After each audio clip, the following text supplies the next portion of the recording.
My name is Waffles, and I'm a government whistleblower, political commentator, and this is the last 24 hours in the news. It is 7:06 a.m. on August 13th, 2025, Mountain Standard Time. Here are the key U.S. news highlights from the past 24 hours. A U.S. appeals court has ruled in favor of the Department of Government Efficiency, DOGE, allowing the Trump administration's streamlining team to access sensitive agency data, including Social Security numbers and citizenship records from the Education, Treasury, and OPM departments over union objections. The court determined that the plaintiffs likely lack standing, reversing a prior injunction. I don't agree with that. I don't agree with that at all. I don't think that DOGE should be anywhere near our federal systems.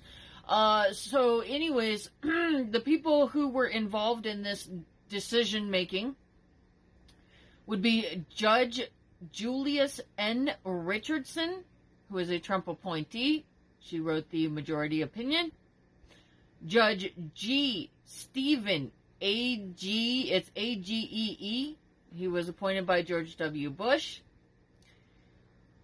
Judge Robert B. King, a Clinton appointee. Julius Richardson wrote the majority opinion. Judge Stephen A.G. joined the majority opinion. Judge Robert B. King wrote the dissenting opinion. Additionally, U.S. District Judge Deborah Boardman was involved in the lower court's preliminary injunction that was vacated by the appeals court.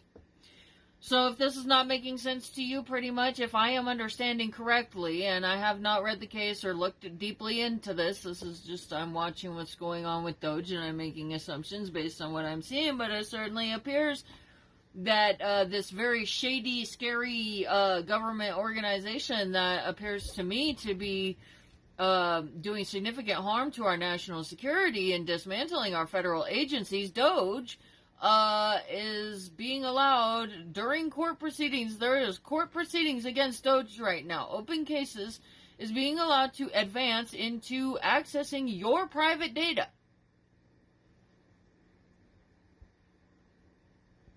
Even though there's open investigation on DOGE. So the courts just decided that they can go ahead and do whatever they want. That's what that means. Fed official advises holding interest rates steady. Jeffrey Schmid, president of the Kansas City Fed, advised against cutting interest rates despite muted inflation from tariffs. Speaking yesterday, Schmid emphasized that sustained economic momentum and lingering inflation justify maintaining the current 4.25 to 4.5% federal funds rate. Fed nominee calls central bank independence paramount. Stephen Moran, President Trump's pick for the Fed Board of Governors, reaffirmed the importance of keeping the Federal Reserve independent during a CNBC interview. While running for confirmation, he declined to elaborate further on policy. If confirmed, Moran would replace former Fed Governor Adriana Kugler. I'm pretty sure that's the lady that just got fired for accurately reporting job statistics. So that would be her replacement, if I am correct. Alcohol consumption hits record low. A 2025 Gallup survey reveals U.S. alcohol consumption has dropped to a historic low. Only 54% of adults reported drinking, a record decline since tracking began in 1939. Health concerns are rising. 53% believe moderate drinking is harmful. Weekly consumption averages just 2.8 drinks, the lowest level since 1996. U.S. International Affairs. U.S. rejects IMO's net zero framework. The U.S. officially rejected the International Maritime Organization's proposed net zero framework aimed at cutting global greenhouse gas emissions from shipping. The move, announced by top Trump administration officials, including Secretary of State Marco Rubio, cited concerns about rising costs for Americans. The framework is still slated for member debate in October. U.S. deploys warships near Scarborough Shoal. In response to a maritime collision between Chinese and Philippine vessels in the South China Sea, the U.S. briefly deployed 2 warships, the USS Higgins and USS Cincinnati, near Scarborough Shoal. The deployment, monitored by China, was aimed at protecting the Philippines and warning against escalation in the region. Trump-Putin summit sparks European diplomatic reactions as tensions mount ahead of the Trump-Putin summit in Alaska. European leaders are ramping up diplomatic coordination. Germany's Chancellor Friedrich Merz and Ukraine's President Zelensky are reinforcing a stance against land concessions to Russia, while the U.S. has been criticized for leaning towards superficial peace proposals. U.S. State Department shrinks human rights reporting. Secretary of State Marco Rubio has overseen a substantial overhaul of the U.S. State Department's annual human rights reports. Key sections on corruption, gender-based violence, and LGBTQ+ issues were reduced or removed. Critics argue this politicizes the reports and undermines international human rights accountability. U.S.-Brazil tensions escalate following Trump's imposition of 50% tariffs and targeted sanctions over the legal prosecution of former Brazilian President Bolsonaro. Relations between the U.S. and Brazil have deteriorated significantly. Bolsonaro engaged in a coup, by the way, and destroyed the rainforest. So Brazil and Brazilians don't like him, and he fled to Florida after he was done with that. So if you don't know, that's what's going on with Bolsonaro. Trump's out here advocating for Bolsonaro, and Brazil has gotten their sovereignty back, and they're like, no, we're going to take Bolsonaro to court. And President Trump is trying to interfere with Brazil's ability to take Trump to court. So that's what this is about. Brazil's President Lula has steered towards BRICS partnerships and pushed back against U.S. meddling in domestic judicial affairs.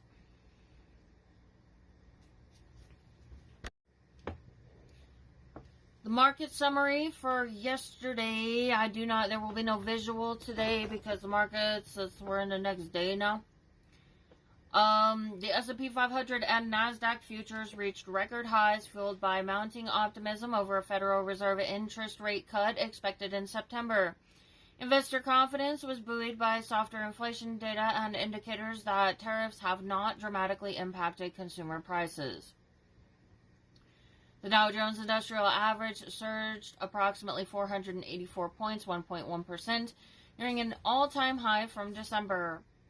All sectors of the S&P 500 closed in positive territory, with banking, technology, and consumer-centric industries leading the gains. The decline in CBOE volatility index reflects reduced market anxiety, while equities like CoreWeave, Venture Global, and Lilly moved based on earnings and strategic developments. U.S.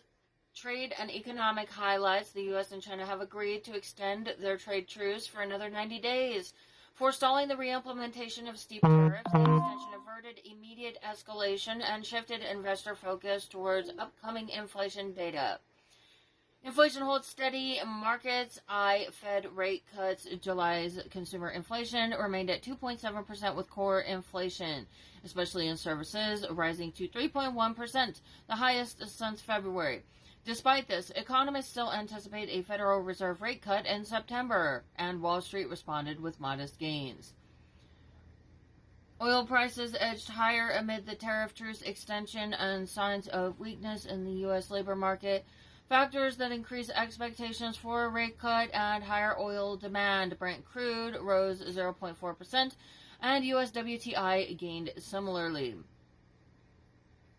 The U.S. has imposed new tariffs on Indian auto components, jeopardizing the $7 billion auto parts trade. Analysts estimate this could slash 15 to 20% of India's auto exports to the U.S., amounting to approximately 8% of India's production.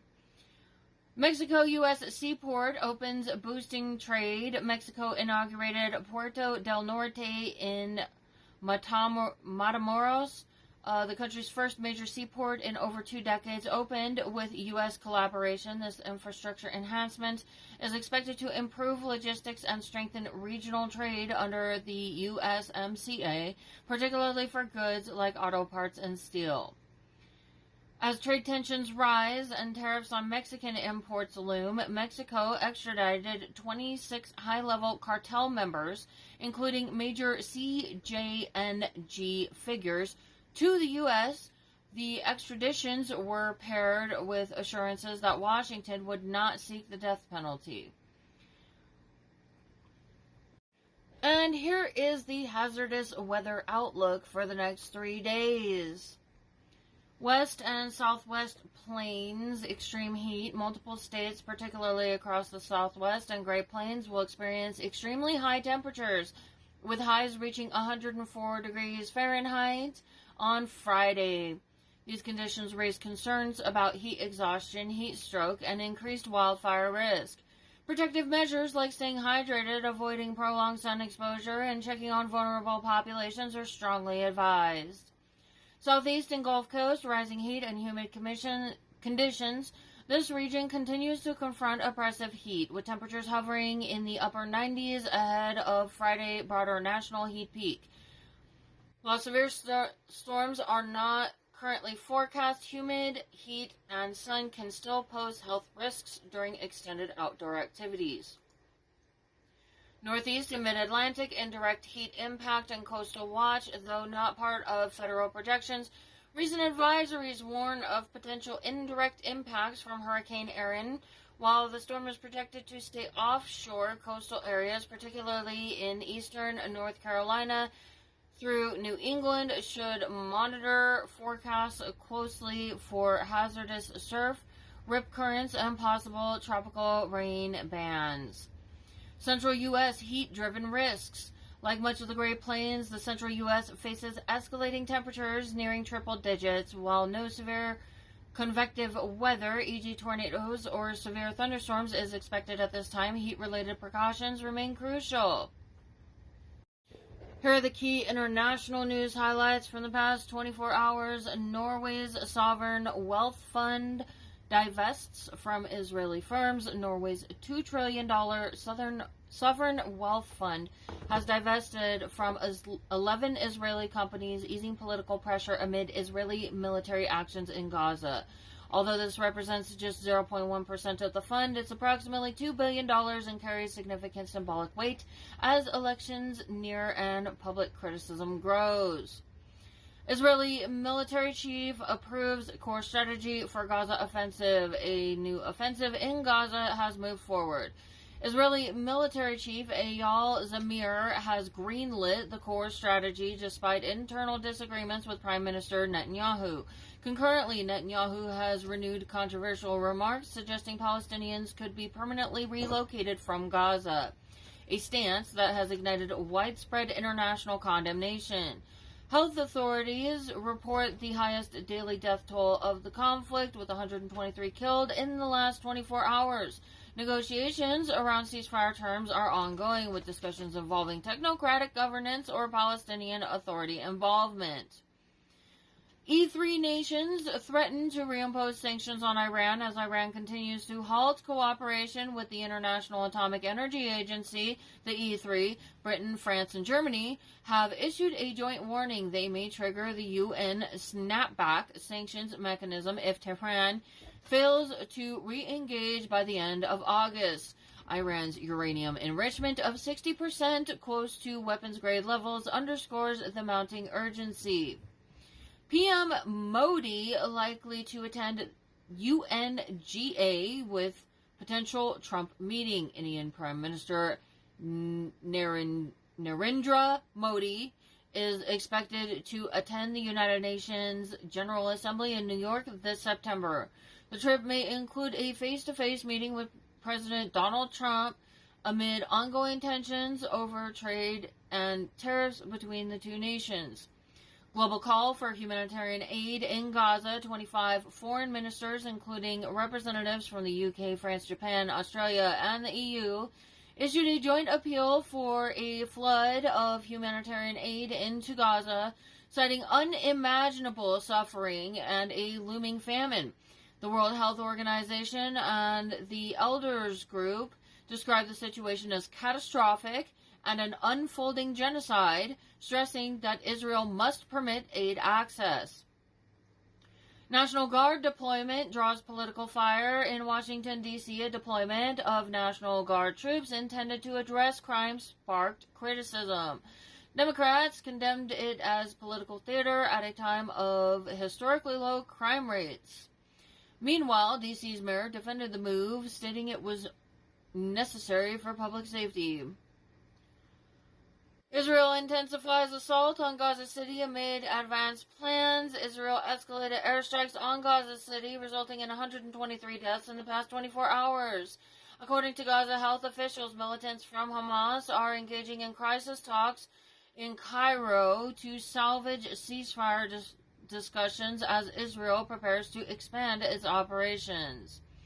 U.S. deficit soars despite tariff revenue spike. The U.S. budget deficit surged nearly 20% in July, totaling $291 billion, even as customs duty revenues reached $21 billion, tripling from the previous year. The increase reflects escalating government outlays for Social Security, healthcare, and debt servicing. $2.5 billion buyout of Israeli tech firm Advent International, a U.S. private equity firm, announced a $2.5 billion cash acquisition of Israeli software company Sapiens International, that's Sapiens, which operates in the insurance sector and is investing heavily in AI technologies. My name is Waffles. This has been the last 24 hours in the news. It is 7:32 a.m. Mountain Standard Time on August 13th, 2025. It is Wednesday, my dudes. So the Olympics is great. And Johnny, for the others, the World Cup, Johnny is the head of it. We had our top people, Wasserman. They all came in on the Olympics, and then I saw Johnny. And we got the World Cup, too. And, it's only because they rigged the election that I'll be your president representing you there. I got both of them. I got the Olympics, and I got the World Cup. And I said, it's too bad. One was in 2026, and the other was in 2028. And I said, I won't be there. I won't be your president. But then they rigged the election. And now we won, so I'm going to be your president for the Olympics and for the World Cup. So, Johnny, thank you for the World Cup. And everybody, thank you for the Olympics. We're going to have a great time.